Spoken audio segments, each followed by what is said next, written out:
What comes to mind when you think of ancient Greece? Marble temples, philosophers debating in the agora, heroes fighting on the canvas of legend. Beneath that golden world of art and democracy existed another, far darker reality. One played out in the shadowy back rooms of taverns, the shadowy parts of cities, and even, sometimes, at the very heart of high society. I'm talking about the world of sex work in ancient Greece, a trade that was both condemned and celebrated, despised yet utterly essential. So, how did this world actually work? Who were these women, and sometimes men, who carried out one of history's oldest professions in one of its most influential civilizations? Let's begin in Athens. At the lowest level of society were the pornai, the street workers. The word comes from pernemi, or to sell, and that's exactly where our modern-day word pornography comes from. The women themselves did not usually have any control over the practice. They were mostly slaves, coerced into the trade by their masters, and the act was done in legalized but not necessarily tasteful brothels. These establishments were strictly regulated by the state, and others were actually owned by it, earning tax dollars for municipal coffers. Right, the same city that gave birth to democracy also supported public works on the backs of human bodies being exploited. But there was a flip side to this world, one of improbable glamour. At the apex of the hierarchy were the heterai, the courtesans. A few of the heterai, not the pornai, had some freedom. They were contracted not for their bodies alone, but were taught music, conversation, and the art of companionship. They could attend symposia, those mythic drunk festivities where men came to talk philosophy and recite poetry. A Hetairai could play the flute, dance, or merely shine with her words and presence. Some even rose to become very famous. The most famous was Aspasia of Miletus, mistress to Pericles, one of the best statesmen in Athens. Foreign-born and technically a non-citizen, she was so powerful that philosophers like Socrates are reported to have discussed things with her. She was more than a mere accessory. She was an intellectual and political heavyweight in her own right.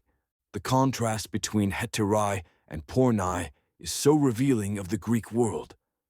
Actual labor may be the lowest level of degradation, or, in reverse, a route to wealth, independence, and even influence.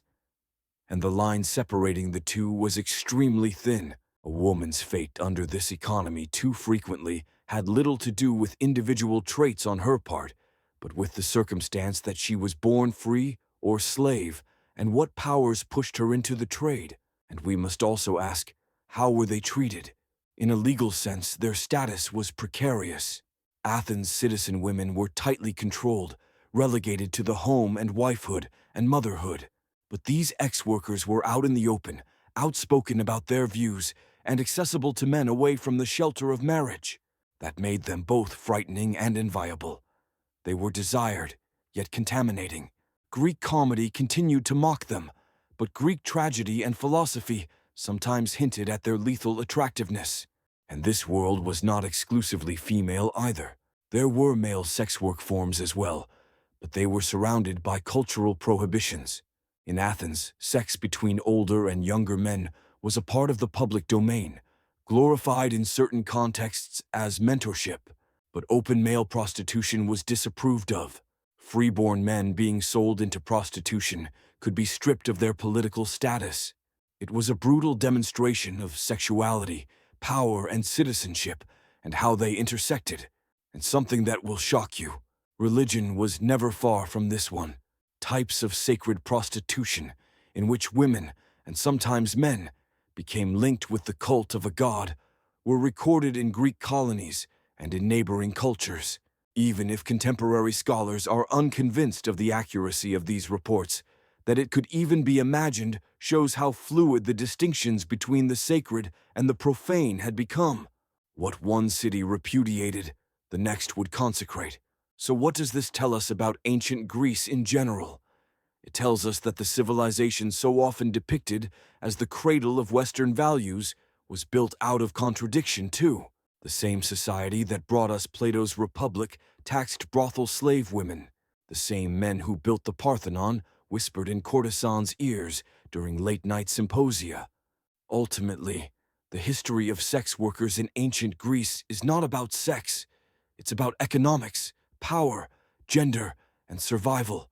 It's a demonstration of how a society can exploit and also adore the same portion of its people at its whim, and it challenges us to consider how our own contemporary world might not be all that different. Because here is the uncomfortable truth. Technology can change, law can change, but as long as societies create narrow dualisms between wealth and poverty, freedom and bondage, and respectability and shame, the commerce that thrived in Athens 2,500 years ago will always find its niche, hidden in the dark, but always at the center of human life. The story of ancient Greece reminds us that behind the marble temples and legendary battles were real people, living, working, and surviving. If you found this journey into the hidden side of history valuable, please give it a like, share it with others who love uncovering the past, and don't forget to subscribe to join me for more stories that peel back the layers of history. Thank you for watching.